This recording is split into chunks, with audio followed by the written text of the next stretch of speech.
بسم الله الرحمن الرحيم الحمد لله رب العالمين والصلاة والسلام على سيدنا وعظيمنا وحبيب قلوبنا وشفيع نفوسنا أبي القاسم محمد وعلى أهل بيته الطيبين الطاهرين وأصحابه الغر الميامين. الحمد لله الذي جعلنا من المتمسكين بولاية سيدي ومولاي علي بن أبي طالب.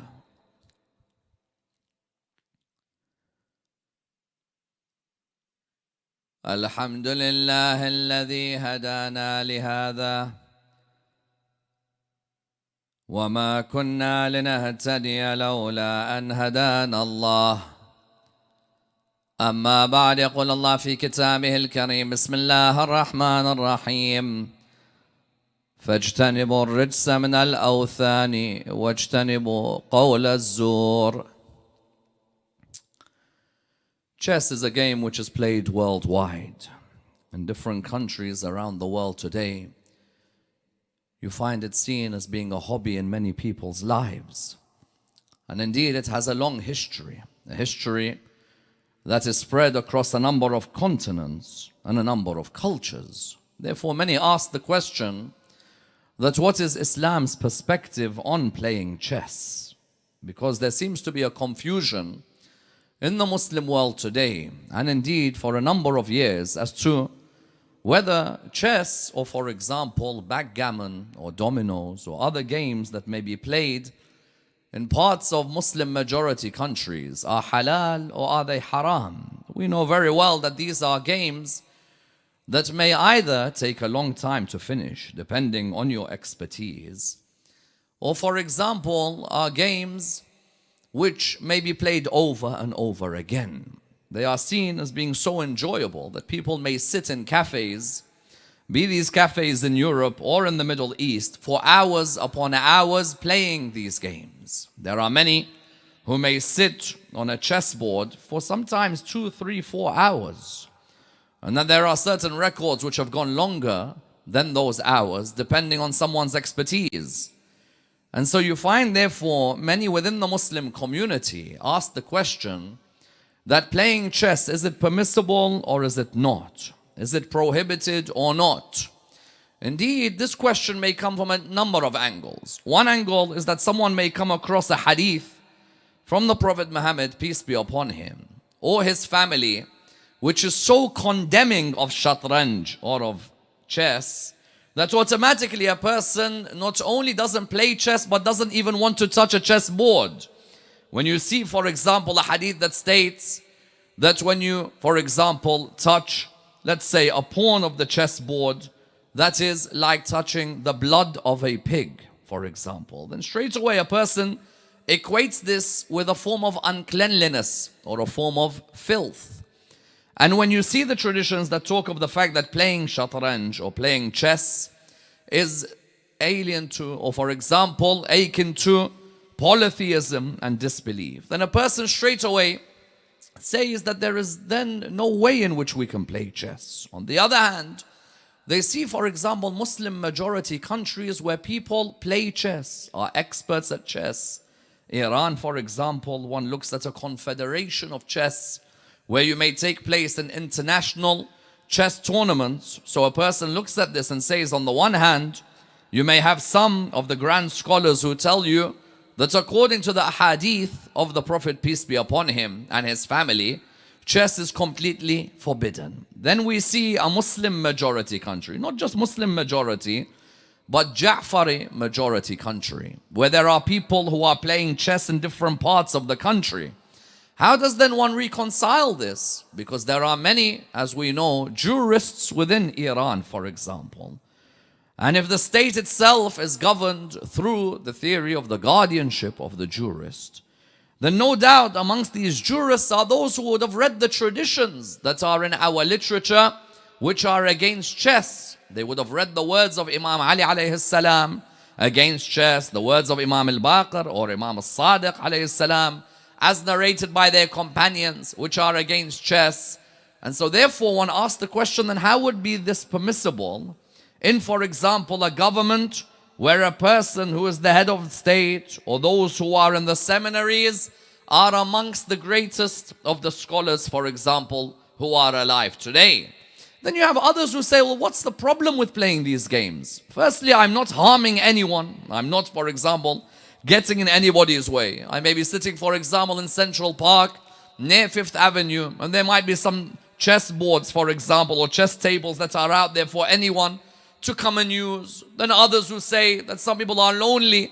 They want to go on a computer game or on their phone and they want to play backgammon or they want to play chess. In the same way we play snakes and ladders or Monopoly, why can't a person play chess? To many non-Muslims, they find this unusual because to many non-Muslims, playing chess is part of a cross-culture. In which way?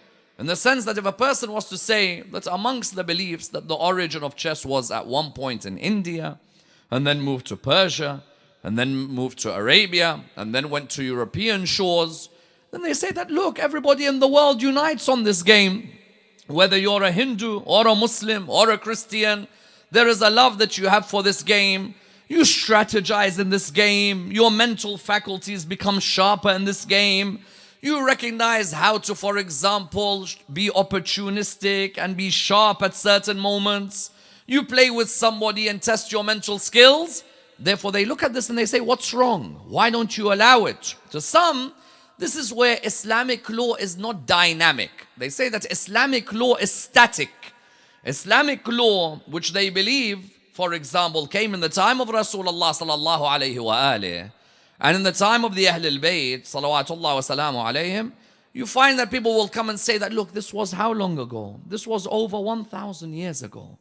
At their time, maybe at their time, if you look at the context, for example, at their time, a person may have looked and seen that chess may have been played in a certain way that is not acceptable. Why can we not therefore play it today?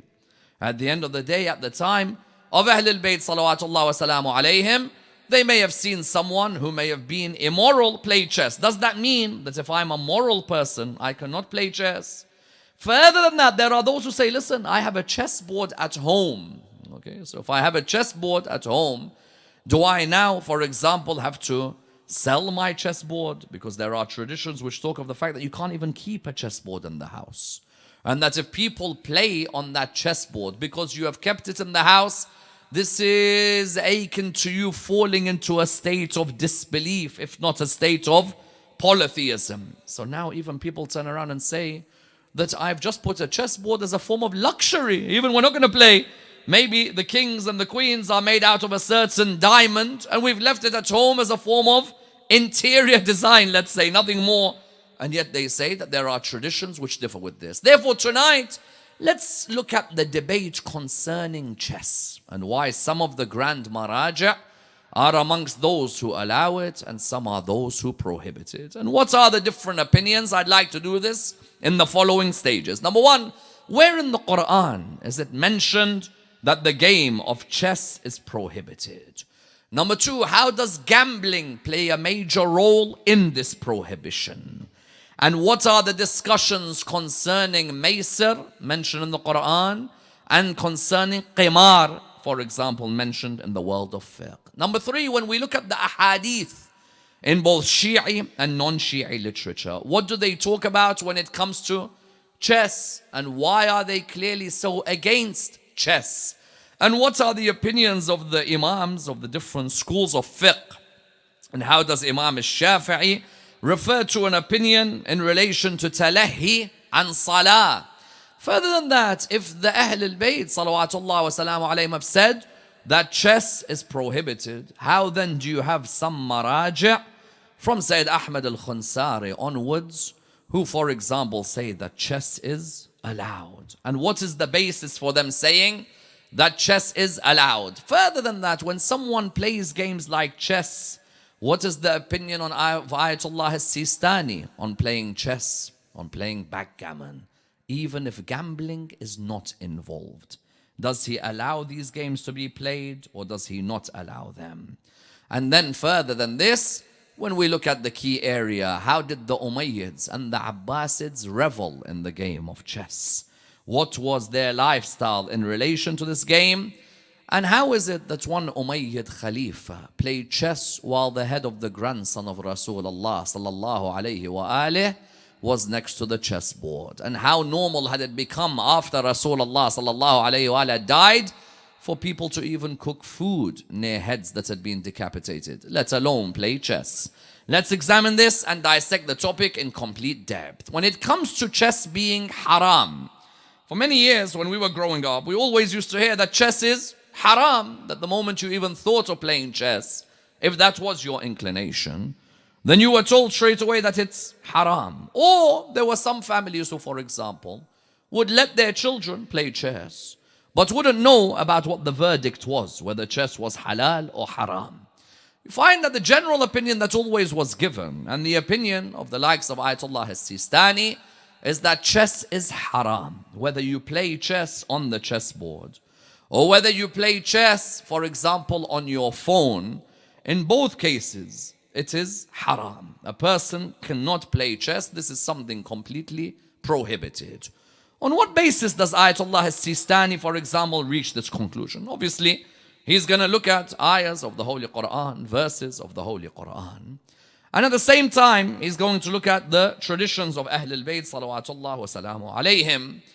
When he looks at the verse of the Holy Quran, of course, kalimat shatranj is not in the Holy Quran. So if someone comes to me today and says, Sayyidina, is there an ayah which says, يَسْأَلُونَكَ عَنِ الشَّطْرَنْجِ قُلْ فِيهِمَا, for example, if it said, يَسْأَلُونَكَ عَنِ الشَّطْرَنْجِ وَالْخَمْرِ قُلْ فِيهِمَا إِثْمٌ كَبِيرٌ. No, there's no ayah which mentions shatranj. What you have, however, is that there's certain verses which talk about an angle maybe of chess. For example, when Imam al-Sadiq alayhi salam was asked about Surah 22, verse number 30 of the Holy Quran, the verse which I quoted at the beginning of this lecture, the verse, what does it say? Bismillah ar-Rahman ar-Rahim, فَاجْتَنِبُوا الرِّجْسَ مِنَ الْأَوْثَانِ وَاجْتَنِبُوا قَوْلَ الزُّورِ. Stay away, keep away from the uncleanliness of idols, and keep away from what? From false talk or from false language. When the Imam was asked about this, he said, فَاجْتَنِبُوا الرِّجْسَ مِنَ الْأَوْثَانِ refers to chess. Because there's this idea that on the chessboard, for example, you have tamathil, or you have idols, yes, or you have something which may not be seen as an idol which literally is worshipped, but a 3D image, for example. That's why some of the scholars, some of the Salafi scholars, for example, such as the Mufti of Al-Sheikh, in one of the reasonings that he gives, and some of the Salafi scholars give, as to why chess may be prohibited, is that you may see an image, let's say, of what looks like a horse as a particular pawn. And that those sorts of images are prohibited. Why? Because those sorts of images may, for example, be related to a form of shirk. So you found that those Salafi scholars will say that, look, in the Quran, Allah subhanahu wa ta'ala wants us to remain away from the awthan, wants us to remain away from tamathil, for example. And so therefore, when the Quran says, Bismillah ar-Rahman ar-Rahim, فَاجْتَنِبُوا الرِّجْسَ مِنَ الْأَوْثَانِ, keep away from the uncleanliness that's associated with these idols. Whether the idol is 10 feet tall or the idol is 5 inches, for example. it does not matter. You must keep away from that uncleanliness. You'll find that there are some Muslims out there, even if they're Muslim, they'll have a small Buddha at home. Have you seen this? They'll have a small Buddha at home. You've walked into the house and you've seen Buddha statue in front of you. This is not something which is allowed. With all due respect to people who may look at Buddha as a profound figure in history and may take from his words, for us, no. Whether it's a statue of Buddha or a statue of Rasulullah sallallahu alayhi wa alayhi. This is not something that we bring, we put in our houses.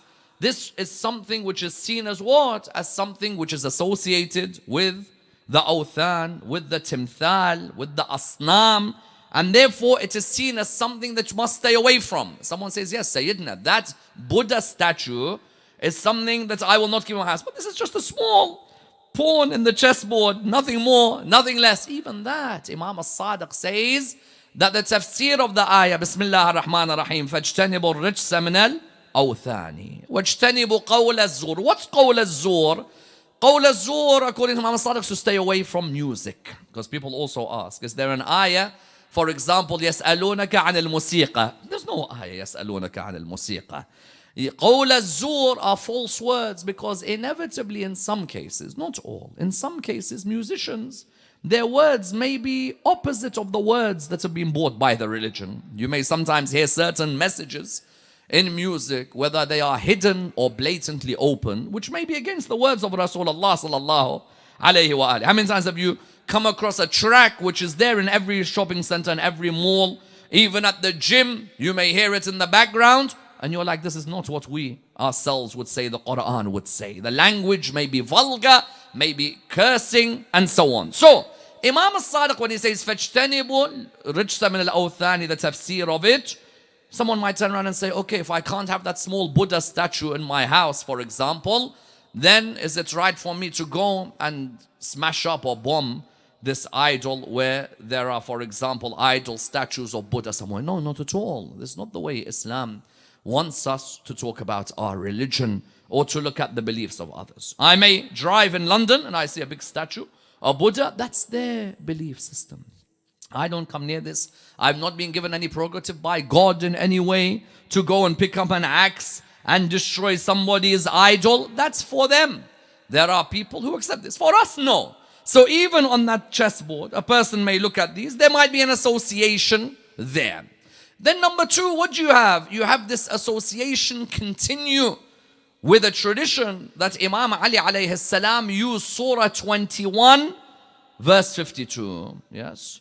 Tamathil, which I mentioned in the story of Ibrahim alayhi salam, that the people were bowing before. Yes. You've all come across this ayah.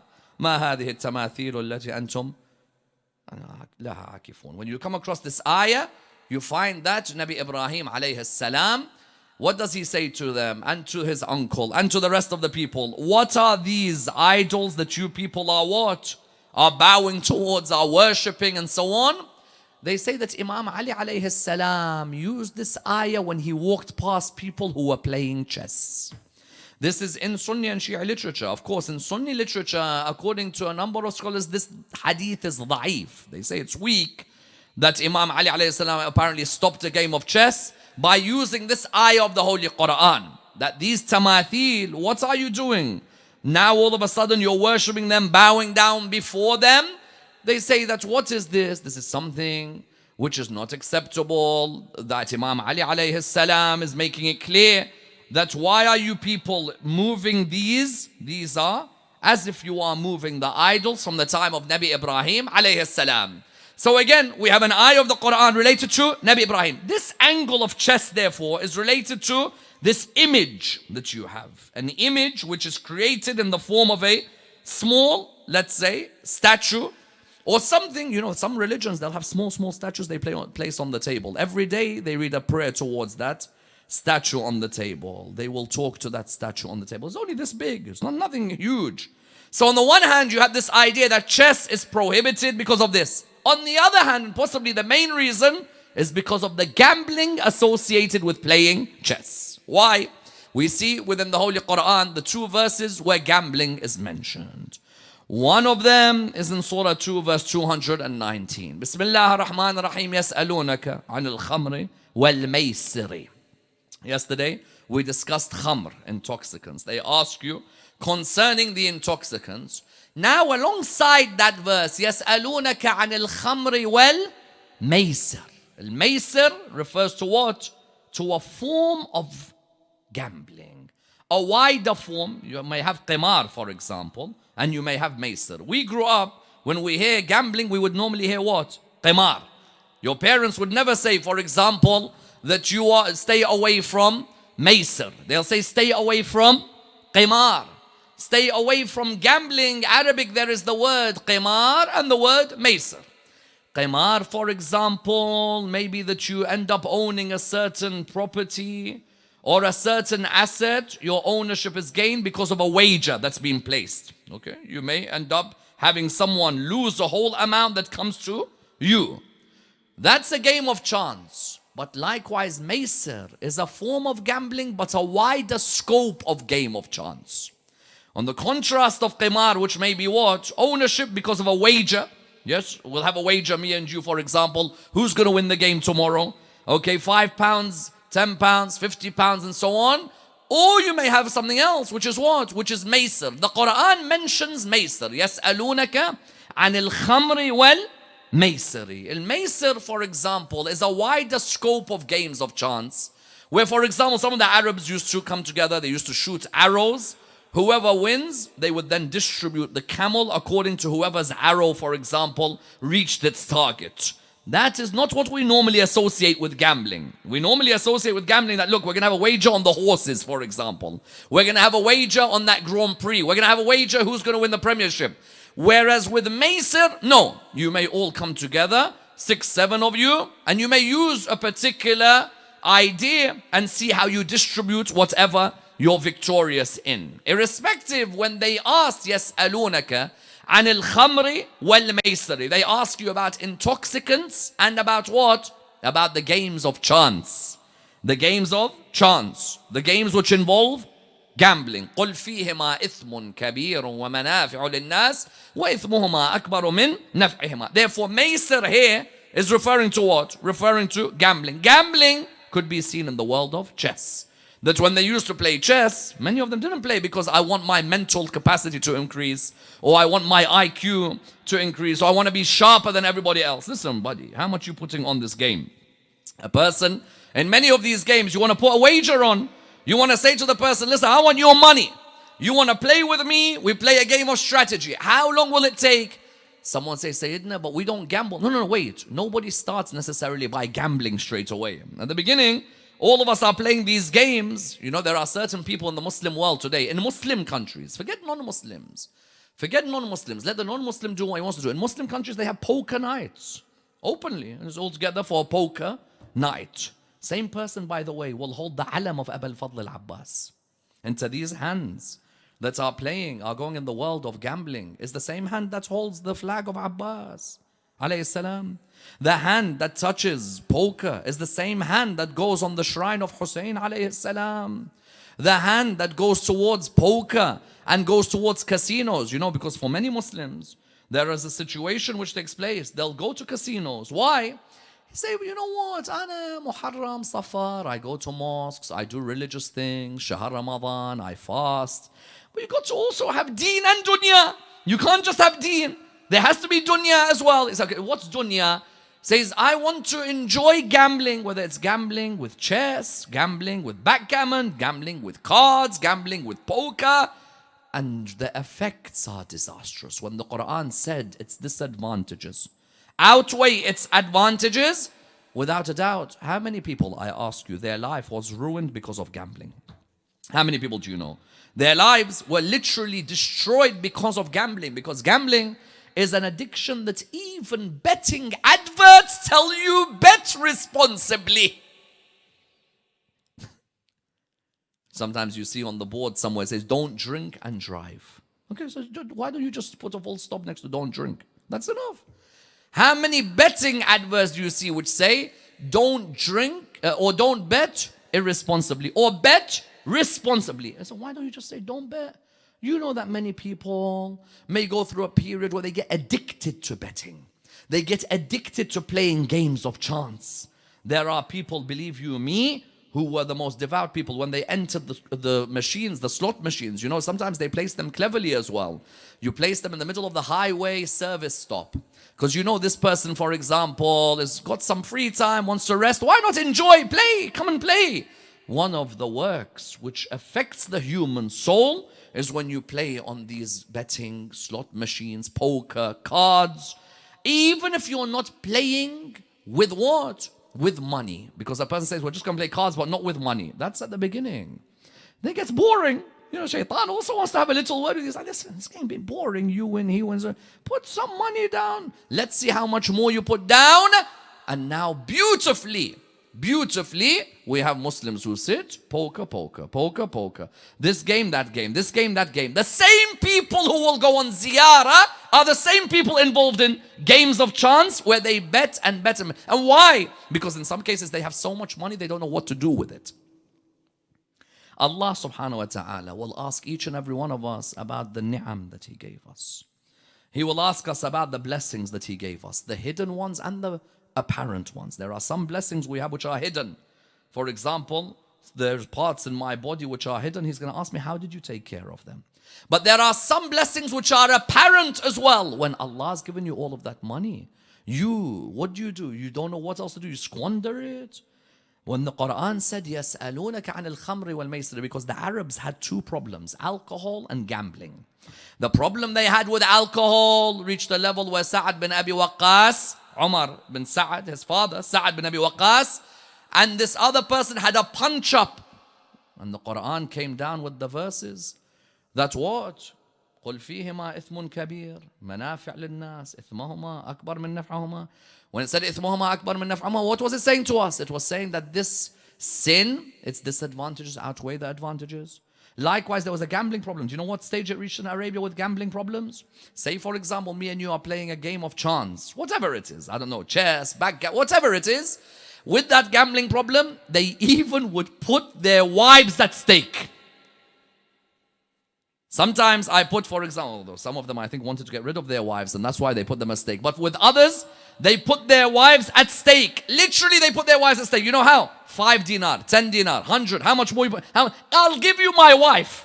Of course, the one person on the one side's thinking, yes, okay, I don't mind. The person on the other's thinking, you don't mind? I can't even wait for her to leave the house. They reached a level where they would put what? Part of the wager would be they would put their property. Part of the wager would be they put their wives. Gambling, what does it do? It ruins your life. It ruins the lives of those around you. It results in malice as well.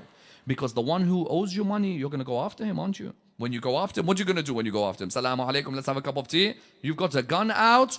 When are you giving me my money?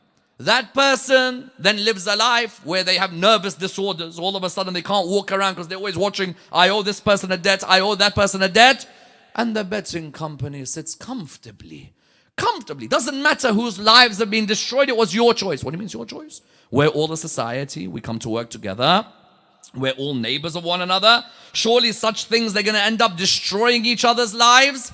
So you found, therefore, someone, when they asked Ayatollah Sistani, may Allah lengthen his life, he made it clear that chess, according to these verses of the Quran, which other verse? يا أيها الذين آمنوا إنما الخمر والميسر والأنصاب والأزلام رجس من عمل الشيطان فاجتنبوه لعلكم تفلحون. That know one thing, O you who believe. Follow this ayah one by one. O you who believe. Surely intoxicants, for example, alcohol and gambling and the ansab. What's the ansab? You, for example, put, let's say, a plank of wood and you sacrifice an animal to the idols. Okay? Al-ansab wal-azlam. Al-azlam, for example. Azlam is what I call shirk istikhara. Someone says, Sayyidina, what's a shirk istikhara? A shirk istikhara would be, you get an arrow and you write if'al. And you get another arrow and you write La taf'al. You know when you open the book of Khira, it says if'al, or it says La taf'al, or it says wasat, or it says khub, or it says bad, or it says wasat. Likewise here, the Arabs used to get their idols, or they used to get the arrows, And they'd place them in a bowl. You want to do something. For example, shall we buy this house? Let's pick out افعل. Shall we buy this house? لا تفعل. Shall we get married? لا تفعل. So there the Quran said, يا أيها الذين آمنوا إنما الخمر والميسر والأنصاب والأزلام رجس من عمل الشيطان. If you want to know who's behind alcohol, shaitan has a wiswas.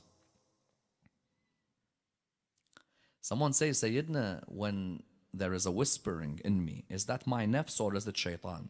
How do I know? You know, sometimes you think, is that shaitan talking to me? Is my nafs? Origin is your nafs. Shaitan will try and push you to do it. Allah will bless you, for example, with one of the malaika who can guide you towards good. And you can either listen to shaitan or no. Shaitan is the one. Notice shaitan never ever tells you do something. He invites you. He pokes you. You have to accept invite. Shaitan tells you that, listen, why don't you go to have a drink? One drink is said to listen, you are someone who loves Ahlul Bayt.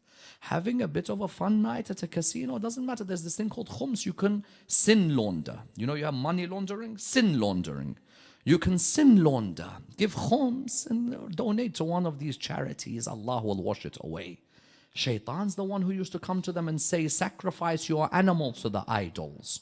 Shaitan's the one who used to come to them and say that use your idols to know what you should do in life. The Quran said, Ya ayyuhalladhina amanu, oh you who claim to have iman, innamal khamr. Look, it's not speaking to the non-Muslim. This is Ya ayyuhan nas. Ya ayyuhalladhina amanu, innamal khamru والميسر والأنصاب والأزلام رجس من عمل الشيطان فاجتنبوه لعلكم تفلحون. So all in all, these ayahs, Surah 22 verse 30, Surah 21 verse 52, Surah 2 verse 219, Surah 5 verse 90 showed us two angles of the world of chess. One angle associated with shirk and idols, another angle associated with gambling. Therefore, when a marja' comes and tells you that is shatranj haram, for example, he's coming with these proofs. What other proofs? The hadith of Ahlul Bayt salawatullah wa salamu alayhim. Because some of these hadith, when you look at them, I'm telling you, you probably will never go near a chessboard again. You look at them, of course, there is a makan and a zaman for them. We're talking 1,000 years ago. We're talking at a certain time. But you find a hadith such as of a person who looks towards the chessboard, plays chess, for example, is like looking at their mother's private parts. Now someone looks at that and says, wow, that is on a different level. I must admit myself, that's in a way, if someone actually takes this hadith literally, then never put a chessboard in front of them. They might pick it up and smash it on the ground there and then. Then you have, it's as if you're touching the blood of pork or the blood of pig. And then you have, it's as if you have become a mushrik or you have become a kafir. I remember the Mu'tabarat who? Al-Bazanti, Abi Nasr al-Bazanti, in his Mu'tabara, what was written there? He mentions what was mentioned by the Imam. That say, for example, now I'm selling a chessboard. I've opened a nice shop, let's say in central London. I know that there are people who love buying chessboards. Is that allowed? He said, Muhammad Sadiq said, haram.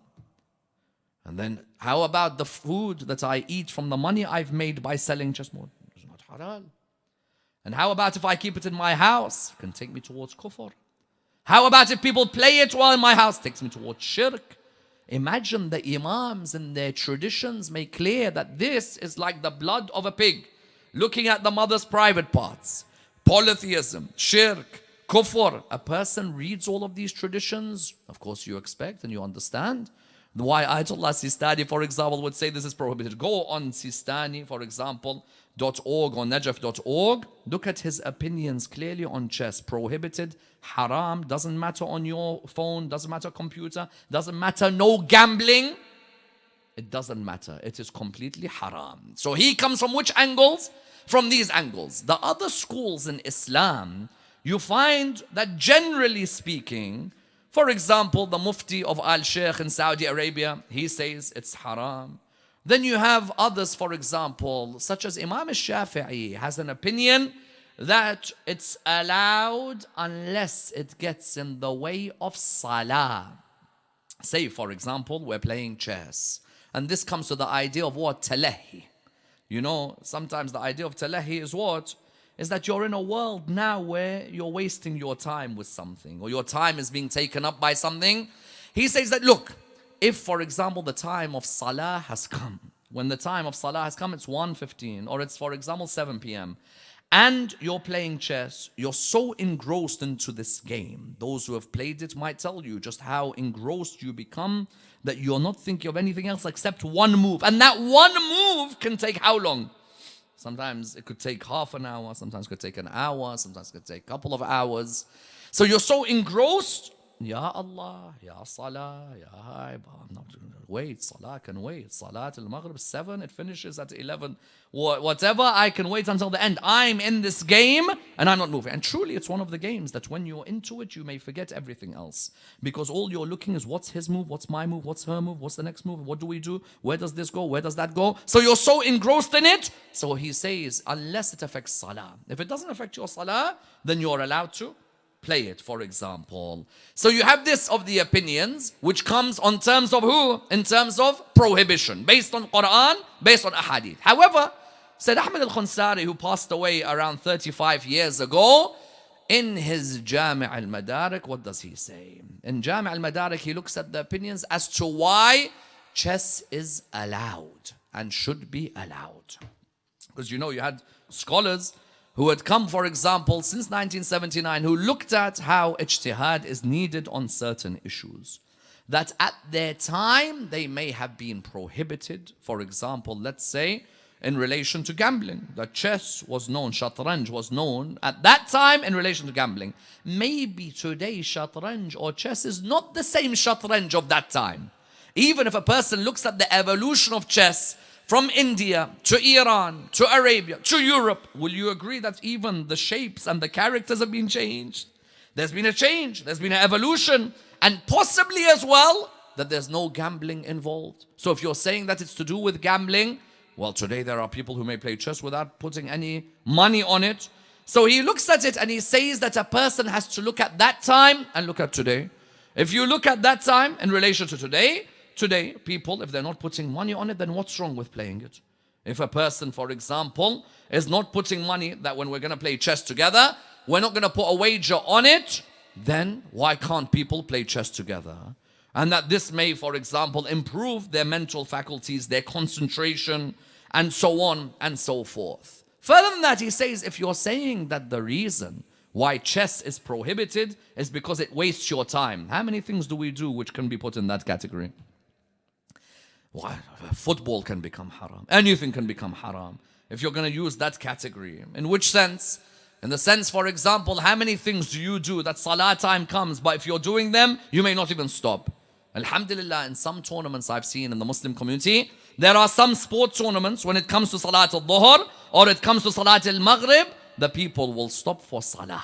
Have you seen this? That sometimes there are sports tournaments where people will stop for salah. There are others who don't stop. They will not stop. There are others who will not pray even though others are praying. What are you doing the whole day? You're playing football. At that moment, that football becomes haram. Why? Because when salah time has come and you're playing footy, for example, a person can go on the side, 5 minutes, that's it. You go on the side, come back and play football for the next 7 hours. But at that moment that salah time has come, you take a break. So he says, hold on a minute. There are other things we have not made haram. Have you seen anyone, for example, telling football is haram? No. You say to them, but when they know, okay, when salah time comes, likewise with this game, when salah time comes, a person, for example, can move on towards what? Can move on towards their salah and then play again. Even when we go to watch Liverpool, for example, play, everyone knows that if you go to Anfield, there is a prayer room right outside the ground, as in really built within the ground, there is a prayer room. In some cases, not to act holy, in some cases, we will make sure that we have prayed before the game. Because you know the game may finish at a certain time. I don't want to be watching a game knowing that Salat al-Maghrib has begun or Salat al-Dhuhr has begun and I have not been able to pray my Salah. Even football clubs, nothing to do with the religion, are telling you make use of your time. Here's a prayer room for you. But there are still people, they'll go to watch football clubs, whether it's Liverpool, whether it's others. They'll go and watch them. No salah on the way there, no salah on the way down. In the car, laughing, joking, all these, enjoy. No one's telling you laughing's haram, joking's haram. But try and stop when it's the time of salah. Anything that you're doing when it's the time of salah, a person could go and stop. Some people, even at work, they're working. Salat al-Dhuhr comes, it's at 1 o'clock, for example. Salah becomes qada at what time? At 6:45. They will wait till they get home. 6:30, they'll pray Dhuhr and Asr. Why? Why? Ask for a 5-minute, 10-minute break. You're allowed a half an hour lunch break or 1 hour lunch break. Go and pray your salah. There is nothing that should get in our way when it comes to our salah. Our salah, if it's accepted, all our other acts are accepted. And if our salah, it's rejected, all our other acts are rejected. Don't we say, Ashhadu annaka qad aqamta as-salat. You're the one who established salah on the plains of Karbala. So therefore, he says, hold on. If you're going to be looking at this idea, that time is being wasted, and that therefore becomes haram because you can be so engrossed. I can be so engrossed into so many things. So why then with those things, there is no prohibition? But whereas with this thing, there is a prohibition. So with him, you had others who then emerged, who would say, for example, that when you look at the rulings on chess, chess is permissible. Some people refer to other scholars. And so there are two camps on this area. One camp that says clearly the ahadith are there, that it's prohibited. Another camp that says, no, at that time it was prohibited. Now, the mawdu' of gambling, for example, there's been a change, and now people don't play chess the way chess was there. Shatranj has evolved into different ways, and therefore it may be allowed. A person follows their marja', sees their opinion on this area. Indeed, you find that then others emerge with their different opinions on this issue, whether we should play it, whether we shouldn't play it. A person says, so Sayyidina, if I now want to play chess or backgammon, if your marja' is saying it's haram, then it's haram for you to play. Even Sayyidina, if I don't gamble, even if you don't gamble. If your marja' says haram, then it's haram. Then there are others who may allow you, but they say, for example, try and stay away from such games because they could take a lot of your time. Therefore, when we look at this area, we found that this area of chess became a game in some cases of gambling. In some cases, it truly became the game of kings, without a doubt. Because there were certain people who were kings, and these people loved playing these games as well. For example, you look in the Umayyads, and you look at the Abbasids. So, because some came and said that if you look at who played chess, that should be enough for us not to play chess. Of course, them playing chess doesn't make something bad just because they were involved in it. But look at their lifestyle, the Umayyads. Who of the Umayyads used to love playing chess? Abdul Malik bin Marwan was extremely fond of chess. And what are they doing the whole day? Either there are musicians everywhere, and there's chess everywhere, there's wine everywhere. To some they would say, well, that's perfect if they are not necessarily of the religion of Islam. But when you're the Khalifa of the Muslims, people would expect the highest moral standard. Abdul Malik bin Marwan loved chess. You look, for example, Walid bin Abdul Malik. When he'd play chess, if you play badly against him, then he'll end up killing you. And if you don't try and beat him, he ends up killing you. It's, Baba, what is this? A game of execution or a game of chess? But he would love playing chess. Walid bin Abdul Malik bin Marwan. Farazdaq, the poet, in his will, according to some, would talk about the chess pawns and they're important for him in the will. In the Abbasids, you have tyrants like Harun al-Rashid. Harun al-Rashid, he would love to have chess around him. In the Abbasid Empire, you had women playing chess, men playing chess, exchange between them. We may not necessarily say that there's anything wrong there, but when it's coupled with alcohol and it's coupled with gambling, then it's the worst of environments. And no doubt you found that amongst those who would indulge in the playing of chess, but in the most sordid way, would be Yazid, the son of Muawiyah. In which way? It's not easy. I tell you, I have never in my life seen a head decapitated. Never. And may Allah subhanahu wa ta'ala never show me, inshallah. But to have a head decapitated is something gruesome to be seen, unless you yourself are a filthy human being. If you're a filthy human being, then you find it normal to even cook food on top of a head. In early Islamic history, there were some renowned personalities, according to some schools in Islam, when they'd kill a person, for example, Malik bin Nuwayra, not just kill him, but they put his head and they'd cook near the head, very normal. And the same person mentioned within Al-Bidayah wa Nihaya, reprimanded by Abu Qatada, by Umar ibn al-Khattab. You look at someone like Khalid ibn al-Walid, kills Malik bin Nuwayra, and then like how we saw in Sham a few years ago, or in Syria generally, where some of ISIS were beheading people and even playing football with their heads, or kicking their heads about. You had that the person took the head of Malik bin Nuwayra, and what some of their scholars, you know what they call it? A misjudgment. Killing Malik bin Nuwayra, misjudgment. You know, because we weren't sure were these people praying or not praying. Maybe they're murtad, so you killed them. Misjudgment. And then to get the head and to cook food on top of a head, for example, and the fire is burning the hair of the person that you had beheaded. Ya Rasulullah, look at your religion, what happened to it after you died. On the one hand, you have somebody, in the same way he mistreated the people of Yemen. But you had the first Khalifa turned around and said, but Allah subhanahu wa ta'ala praised Khalid's sword. And that Khalid had also previously, Rasulullah sallallahu alayhi wa had let him off with what happened with Yemen. So we let him off, even though Umar was angry and others were angry. So you had after Rasulullah sallallahu alayhi wa died, one group cooking on top of heads.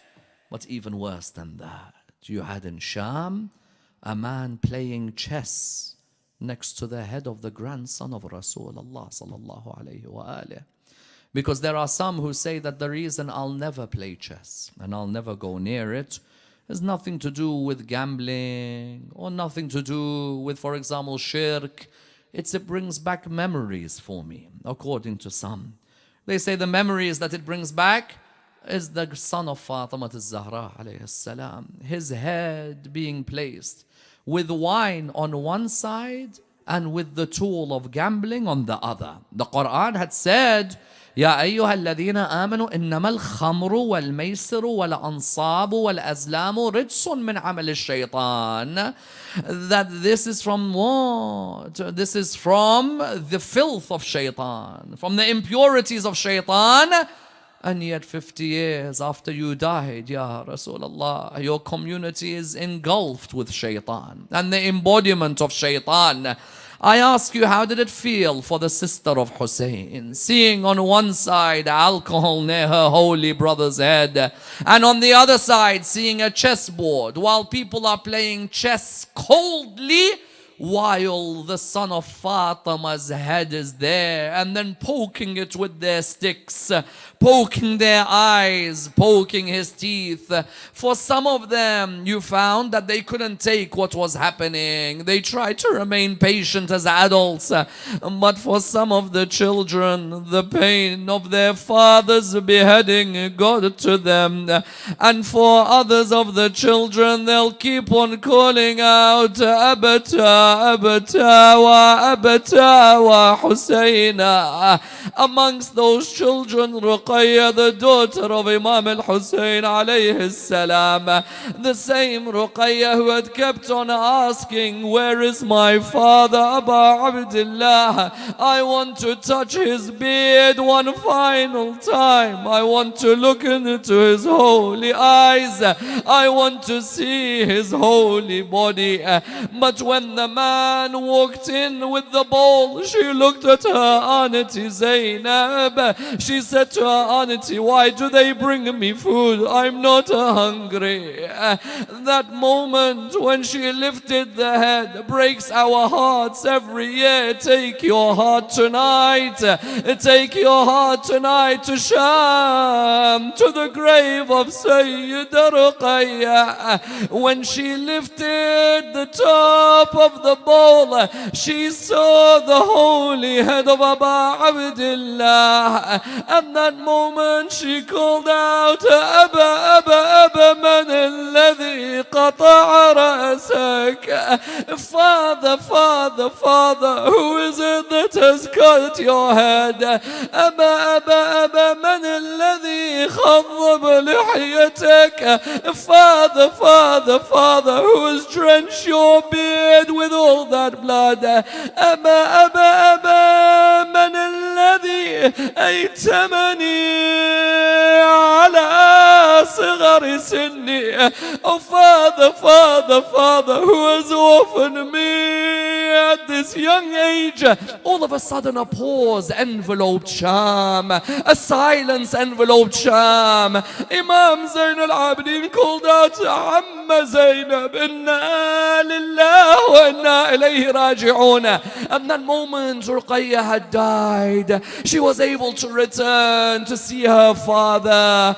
The pain of a chessboard, the pain of alcohol had hurt the young daughter. When they asked the nurse to wash her body, the nurse came back and said, sorry, I can't wash the body. They said, oh, why? What's wrong? She said, was she ill when she died? They said, no. She said, then what are all of these marks? What are all of these blue marks on the body of Ruqayya? And that moment the Imam said, those aren't the marks of an illness, rather those are the marks of the whips of Shumar bin al-Jawshar on her body.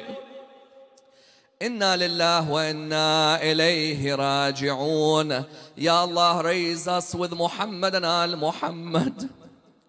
Take your heart tonight to Sham, next to the grave of that young daughter of Imam al-Hussein. This is a moment, ask for your hajat while the tear comes from the eye to the cheek, to the chin.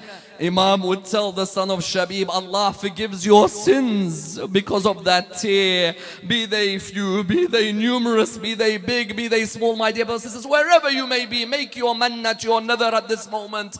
Ask Allah in the name of Sayyidah Ruqayya, Ya Allah, raise us with Imam Sahib al-Asr wal-Zaman. Ya Allah, allow us to be amongst the visitors of Imam al-Hussein in Karbala, Ya Allah. We pray to Allah subhanahu wa ta'ala for those who are feeling unwell. I know a few brothers and sisters who are suffering with cancer, others who are suffering with heart difficulties, others who are suffering with COVID. All of you together in the name of the one who was ill at Karbala, Imam Zain al-Abidin. Bismillah ar-Rahman ar-Rahim. Amman yujibu al-muttarra idha da'ah wa yakshibu as-su'. Amman yujibu al-muttarra idha da'ah wa yakshibu as-su'. أمن يجيب المضطر إذا دعاه ويكشف السوء أمن يجيب المضطر إذا دعاه ويكشف السوء أمن يجيب المضطر إذا دعاه ويكشف السوء. We pray to Allah subhanahu wa ta'ala with the Surah Al-Fatiha in honor of all of the marhumin and the marhumin of the originators of this majlis and the marhumin of the production team who have helped from Imam Hussein TV. But before it, we welcome our dear Mullah Muhammad Abbas Kareem. Salawat.